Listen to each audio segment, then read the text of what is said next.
Gulf countries 1990 में युद्ध के एक ऐसे आग में झुलस गई थी जिसमें 2 या 4 नहीं बल्कि 39 कंट्रीज ने एक साथ भाग लिया था। यह युद्ध 1990 से लेकर 1991 के दरमियान हुआ था, जिसमें सद्दाम हुसैन की लीडरशिप में इराक ने कुवैत के खिलाफ इन्वेजन किया था। पूरी दुनिया को यह लग रहा था कि क्रूड ऑयल और टेरिटोरियल डिस्प्यूट की वजह से ये युद्ध हुआ था, लेकिन सच्चाई इससे कहीं ज्यादा थी। गल्फ में हुआ ये युद्ध था वर्चस्व का। गल्फ वॉर 21वीं सदी का पहला युद्ध था जिसमें हाईटेक वेपन्स और मशीन्स का इस्तेमाल किया गया। ऐसा पहली बार हुआ था जब सारे इंटरनेशनल न्यूज चैनल्स एक वॉर को ब्रॉडकास्ट कर रहे थे। 90s में हुए इस युद्ध को जब जनता घर बैठे अपनी टीवी पर देख रही थी तो उन्हें ऐसा लग रहा था मानो वो किसी एडवांस वीडियो गेम को देख रहे हैं। इसीलिए इस युद्ध को वीडियो गेम वॉर भी कहा जाता है। Saddam was a potential Hitler who must be stopped. War with Iraq could begin at any moment. Allied aircraft have been bombing targets in Iraq and Kuwait all day long. The United States has moved under the code name Operation Desert Storm.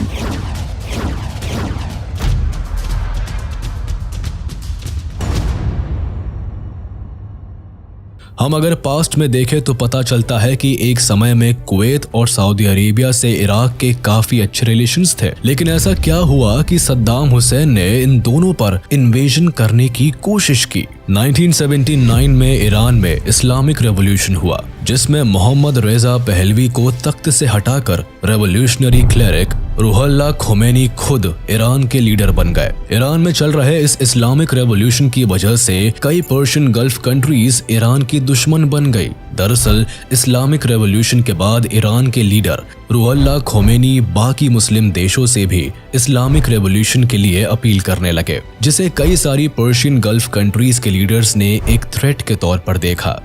Iran में शिया community भारी आबादी में थी और वही Saudi Arabia, Kuwait और Iraq जैसे कई देशों में सुन्नी कम्युनिटी के लोग ज्यादा थे। बट इस रेवोल्यूशन के कारण इन कंट्रीज में कम आबादी वाले शिया कम्युनिटीज पर असर पड़ने का खतरा बढ़ गया था और ऐसा हुआ भी। इराक में शिया के कुछ बड़े लीडर्स थे जो इस रेवोल्यूशन को शुरू करना चाहते थे।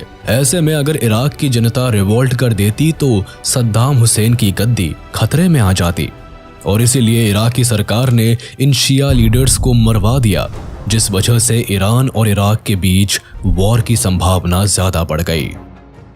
तब कई पर्शियन गल्फ कंट्रीज जिसमें मेनली सऊदी अरेबिया और कुवैत थे, उन्होंने इराक को ईरान पर वॉर डिक्लेयर करने के लिए उकसाया। इसी दौरान इन देशों ने इराक को सिग्निफिकेंटली आर्थिक मदद पहुंचाई। इसके कुछ ही दिन बाद 22 सितंबर 1980 को इराक ने ईरान पर हमला कर दिया और जल्दी ही ये इन्वेजन युद्ध में तब्दील हो गया। ये युद्ध 1988 तक चला जिसमें China, USSR, USA and western countries ने इराक को भरपूर सहयोग दिया। 8 सालों बाद जब ये युद्ध खत्म हुआ तो जीत ना तो ईरान की हुई और ना ही इराक की, लेकिन इसकी वजह से इराक की आर्थिक स्थिति खराब होती चली गई। ईरान इराक युद्ध में इराक को सिर्फ बर्बादी और गरीबी मिली। युद्ध में ईरान की हार ना होने से कुवैत और सऊदी अरब दोनों से ही इराक के रिश्ते खराब होने लगे। इसके बाद ये दोनों ही देश अपने कर्ज में दिए हुए पैसे वापस मांगने लगे। इराक की हालत काफी खराब हो गई थी। इस युद्ध के दौरान इराक ने पड़ोसी देशों से काफी कर्ज ले लिया था, जिसे चुकाना अब इराक के हाथ में नहीं रहा। अभी इराक इन परेशानियों से गुजर ही रहा था, तभी वहां सिविल अनरेस्ट फैलने लगा। देश में बढ़ती बेरोजगारी, आर्मी रूल और शक के आधार पर सिविलियंस को टॉर्चर किया जाने लगा। इसी बीच इराक के गवर्नमेंट ने द ऑब्जर्वर न्यूज़पेपर के एक ब्रिटिश जर्नलिस्ट फरजाद बजोफ्ट पर इजरायली स्पाई होने का आरोप लगाकर उसका मर्डर करवा दिया। इसके बाद इराक ने इजराइल को हड़पे हुए इराकी टेरिटरीज के लिए दबाव बनाने लगा। इन्हीं दिनों सद्दाम हुसैन ने इजराइल को ये धमकी भी दी कि अगर उसने इराकी टेरिटरीज को फ्री नहीं किया तो वो इजराइल पर केमिकल वेपन्स के साथ अटैक करेगा। इस बात से यूएसए को काफी धक्का लगा और यूएसए ने भी अपना हाथ इराक के सर से उठा लिया। युद्ध में हुई भारी तबाही के बाद इराक की कमर टूट गई थी। वहां की बढ़ती बेरोजगारी, पैसों की कमी और युद्ध की भयानक तबाही के बाद इराक के खजाने में कुछ भी बाकी नहीं रहा। इस वॉर को फंड करने के लिए इराक ने कई देशों से टोटल $60 बिलियन का डेट लिया था, जिसमें ये $16 बिलियन कुवैत का और $26 बिलियन सऊदी अरेबिया का था।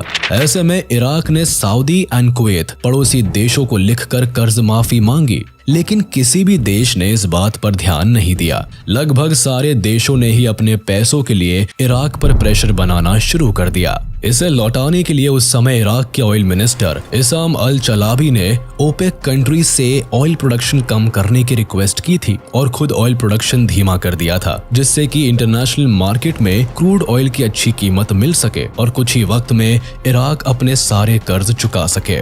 लेकिन यहाँ पर कुवैत ने इराक को परेशान करना शुरू किया। कुवैत अपने ऑयल रिजर्वॉयर से ज्यादा क्रूड ऑयल प्रोड्यूस करने लगा, जिससे कि इंटरनेशनल मार्केट में कच्चे तेल की कीमत गिरने लगी। एक तरफ तो इराक ऑलरेडी आर्थिक तंगी झेल रहा था, वहीं दूसरी ओर तेल की गिरती कीमतों ने इराक को और परेशान कर दिया।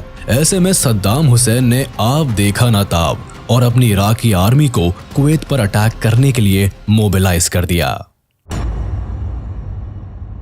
2 अगस्त 1990 रात के 2 बजे सद्दाम हुसैन कुवैत पर हमला कर देता है, जहां कुवैत की फोर्सेस इराकी आर्मी को रोक नहीं पाती है और इन्वेजन के 12 घंटे के अंदर इराकी आर्मी कुवैत की पार्लियामेंट को कैप्चर कर लेती है। अचानक से हुए इस हमले को जब तक कुवैत या कोई दूसरी कंट्री समझ पाती, तब तक इराक फोर्सेस ने पूरे देश पर कब्जा कर लिया। इस अटैक के दौरान इराकी आर्मी ने कुवैत के बैंक से करीबन $1 बिलियन भी लूट लिए। इराक इस बात को अच्छे से जानता था कि कुवैत फोर्सेस इस वॉर का सामना बिल्कुल नहीं कर सकती थी। इतना ही नहीं, अचानक से हुए हमले से कुवैत के किंग जबर अल अहमद अल जबर अल शबा वहां से भागकर सऊदी अरेबिया में छुप गए और अपने लोगों को, यहाँ तक कि अपने भाई को भी वहां मरने के लिए छोड़ दिया। और ऐसा हुआ भी। उनके भाई शेख फहद अल अहमद अल जबर अल शबा को दसमान पैलेस के आगे लटका दिया गया, जिससे कुवैत के सारे नागरिक को ये समझ में आ जाए कि अब कुवैत इराक के कब्जे में था। इसके बाद कई लोग देश छोड़कर भाग गए और जो पीछे रह गए या तो उन्हें जेल में डाल दिया गया या फिर मार दिया गया। अब इराक के गवर्नर की गद्दी पर सद्दाम हुसैन अपने चचेरे भाई अली हसन अल मजीद को बैठा देते हैं। US president George Bush, UK prime minister Margaret Thatcher और कई ऐसे देश थे जो इराक की इस इन्वेजन को पसंद नहीं कर रहे थे। कुछ समय बाद 2 अगस्त 1990 को यूनाइटेड नेशन सिक्योरिटी काउंसिल ने रेजोल्यूशन 660 पास किया, जिसके हिसाब से सद्दाम हुसैन को ये अटैक्स बंद करने थे। पर इराक ने ऐसा नहीं किया क्योंकि कुवैत में दुनिया के 10% से ज्यादा ऑयल रिजर्व्स मौजूद थे, जिसे वो अपने कंट्रोल में रखना चाहता था। इतना ही नहीं, उसका अगला टारगेट बहुत जल्द सऊदी अरेबिया होने वाला था। अगर इराक सऊदी अरेबिया पर हमला करके उसे कैप्चर कर लेता तो सद्दाम हुसैन वर्ल्ड के 1/5 से ज्यादा ऑयल रिजर्व्स का मालिक होता और इस बात को यूएस एंड यूके पहले से ही समझ चुके थे, जिसके लिए एक सीक्रेट ऑपरेशन शुरू हुआ। कुवैत पर अटैक के 4 दिन बाद ही यूएस की एक टीम सऊदी के किंग फहद से मिलती है और उन्हें समझाने की कोशिश करती है कि अगर इराक ने उन पर हमला किया तो अरेबियन आर्मी उसे हरा नहीं पाएगी। वैसे इस इन्वेजन से सऊदी अरेबिया खुद बेहद परेशान था, क्योंकि सद्दाम हुसैन ने कई अरेबियन ऑयल रिजर्व्स को भी अपने कब्जे में कर रखा था।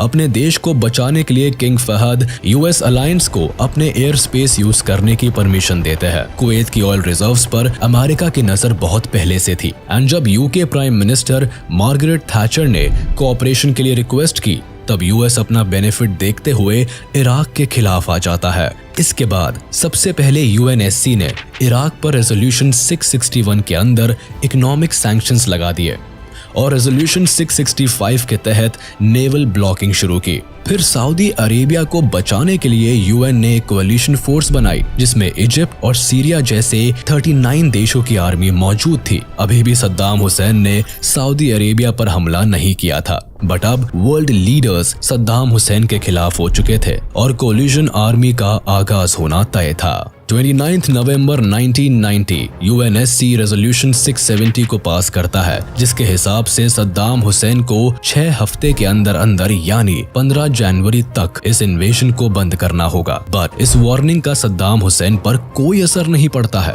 उसे ऐसा लग रहा था कि इराकी आर्मी के आगे कोएलिशन फोर्सेस टिक नहीं पाएंगी और अगर ऐसे में अमेरिकन सोल्जर्स की जान जाती है तो यूएस की जनता वियतनाम वॉर की तरह ही अपनी सरकार के अगेंस्ट में रिवोल्ट कर देगी।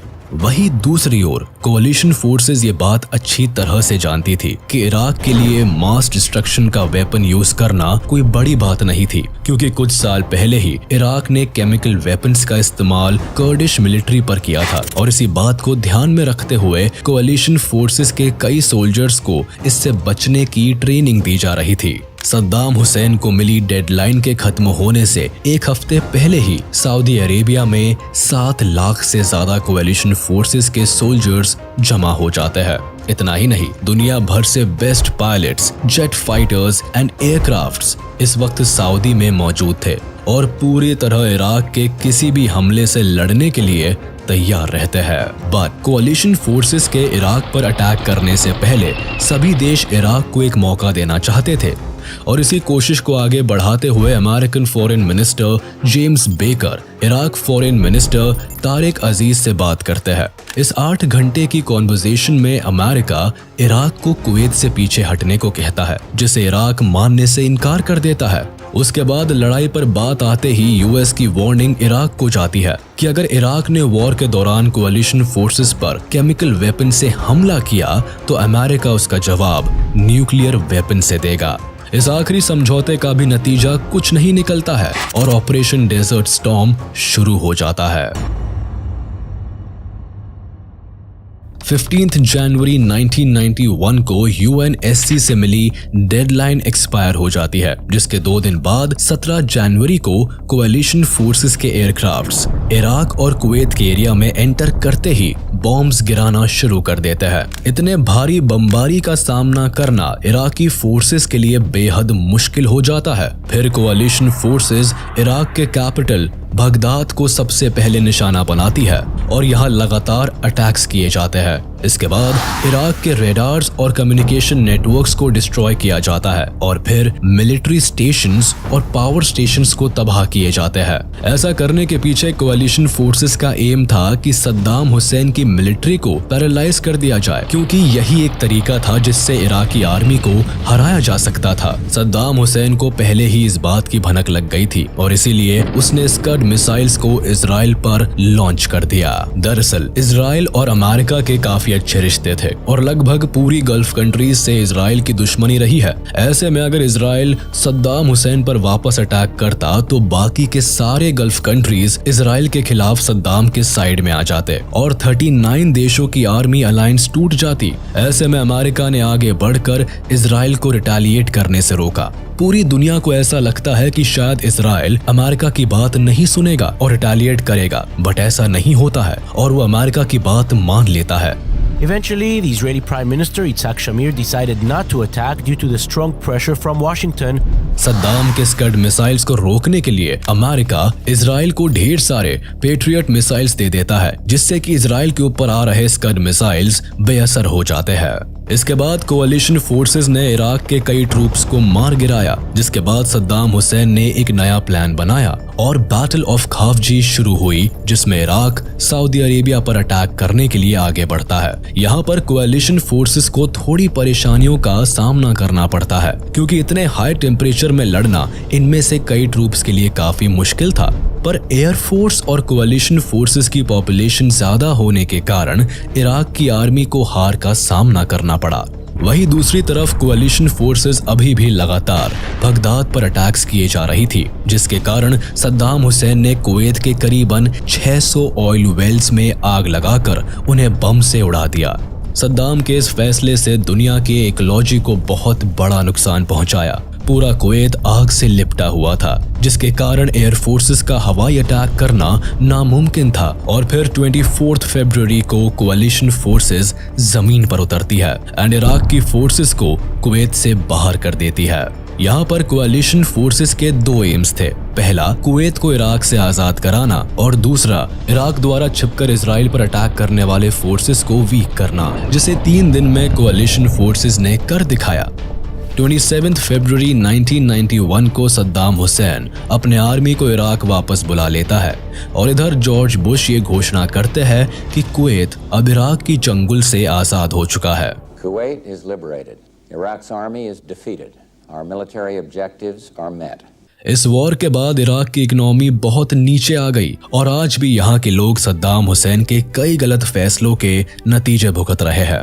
इस टाइम यूएनएससी अगर चाहती तो सद्दाम हुसैन को अरेस्ट कर सकती थी, पर उन्होंने ऐसा नहीं किया, जिसके कारण सद्दाम इराक पर कुछ और सालों तक राज करता रहा। इस युद्ध का असर पूरे गल्फ कंट्रीज में तो हुआ ही, लेकिन साथ ही साथ इसका असर भारत पर भी हुआ। कुवैत में हजारों भारतीय लोग रहते थे जो कि ज्यादातर वहां क्रूड ऑयल रिफाइनरी और ऑयल वेल्स में काम करते थे। इस इन्वेजन के दौरान कुवैत में करीब 1,70,000 इंडियंस फंसे हुए थे और उन्हें इस वॉर जोन से निकालना बेहद जरूरी था, जिसके लिए तब भारत ने एयर इंडिया फ्लाइट्स की मदद से ऑपरेशन एयरलिफ्ट लॉन्च किया था, जिसमें 1,70,000 लोगों को सिविल एयरक्राफ्ट से इंडिया लाया गया। यहाँ पर एक इंटरेस्टिंग बात यह थी कि उस समय भारत और इराक के अच्छे रिलेशंस होने के कारण कुवैत में रह रहे इंडियंस को देश से बाहर जाने की परमिशन दे दी गई थी, जिसके बाद करीबन 500 सिविल एयरक्राफ्ट से सबको इंडिया लाया गया। इतने बड़े रेस्क्यू ऑपरेशन के दौरान इंडियन गवर्नमेंट को और भी कई परेशानी आई, जैसे वहां कम्युनिकेशन करना काफी मुश्किल था, जिस वजह से वहां के पूरे हालात समझ में नहीं आ रहे थे। इसी वॉर पर बेस्ड कुछ साल पहले अक्षय कुमार की मूवी एयरलिफ्ट आई थी, जिसे देखकर आप समझ पाएंगे कि ऑपरेशन कितनी मुश्किलों से भरा था, लेकिन फिर भी एयर इंडिया के टॉप पायलट्स की मदद से ये ऑपरेशन सफल हो पाया। जब भी गल्फ वॉर की बात होती है तब आंखों के सामने वो भयानक मंजर आने लगते हैं जब कुवैत में सैकड़ों कच्चे तेल के कुएं धू धू करके जल उठे थे। इससे ना तो सिर्फ फॉसिल फ्यूल्स की बर्बादी हुई, बल्कि पूरे विश्व के एनवायरनमेंट पर बुरा असर पड़ा। लाखों जानें गई, करोड़ों के रिसोर्सेज की बर्बादी हुई और बदले में मिला कुछ भी नहीं। हाँ, इस युद्ध ने आने वाले समय में एक और युद्ध को जरूर जन्म दिया। इस युद्ध के खत्म होने के साथ इराक की स्थिति और भी बदतर हो गई। पहले से ही वहां गरीबी और बदहाली थी। गल्फ वॉर के खत्म होते ही इराक टूटने के हालत में पहुंच गया। सद्दाम हुसैन से कई सारे अधिकार छीने गए और वहां पर अवेलेबल सारे मास डिस्ट्रक्शंस के वेपन्स को डिस्ट्रॉय किया गया। इराक ने वॉर में करीबन 25,000 से लेकर 50,000 ट्रूप्स खोए और ऑन रिकॉर्ड अपने 1 लाख से भी ज्यादा नागरिकों को भी खोया। वहीं दूसरी तरफ इस वॉर में कुवैत ने अपने 4,000 ट्रूप्स और हजारों सिविलियंस को खोया और इकोनॉमिकली भी काफी परेशानी झेलनी पड़ी। वहीं सऊदी अरेबिया और इजराइल पर भी इस लड़ाई का असर पड़ा था, जो समय के साथ ठीक हो गया। इस लड़ाई के दौरान जब सद्दाम हुसैन ने इजराइल पर अपने स्कड मिसाइल से हमला किया तो इन दो देशों के कुछ सिविलियंस और ट्रूप्स भी मारे गए और कोएलिशन फोर्सेस के भी 300 ट्रूप्स मारे गए। अगर इस वॉर से हुए एनवायरमेंटल इम्पैक्ट्स की बात करें तो करीबन 3.5 मिलियन टन क्रूड ऑयल पूरे कुवैत के रेगिस्तान पर फैल गया था। वहीं 8 lakh ton oil Persian Gulf पर फैल गया। इसके अलावा 6 से 8 मिलियन बैरल्स क्रूड ऑयल ने पूरे मरीन एनवायरनमेंट को डैमेज किया। कुवैत में जल रहे ऑयल वेल्स से 1000 किलोमीटर तक के एरिया का टेम्परेचर अचानक से बढ़ गया था, जिसका एक्चुअल इम्पैक्ट कुछ समय बाद टर्की में हुआ, जहां मार्च 1991 में ब्लैक एसिडिक रेन हुई, जिसकी वजह से इस देश के एग्रीकल्चर सेक्टर को काफी नुकसान पहुंचा। कुवैत के 800 से ज्यादा ऑयल वेल्स महीनों तक जलते रहे, जिससे nitrogen oxide, radium, hydrogen carbons और हाइड्रोजन सल्फाइड गैस काफी भारी मात्रा में प्रोड्यूस हुए। इस वजह से सिर्फ कुवैत ही नहीं बल्कि आसपास के कई कंट्रीज में लोगों के हेल्थ पर बेहद खराब असर पड़ा। इराक के साइड से वॉर में यूज किए गए केमिकल वेपन्स ने लोगों में भूलने की बीमारी, बोन्स में विटामिन डी की कमी और डिप्रेशन जैसी बीमारी को कॉमन कर दिया।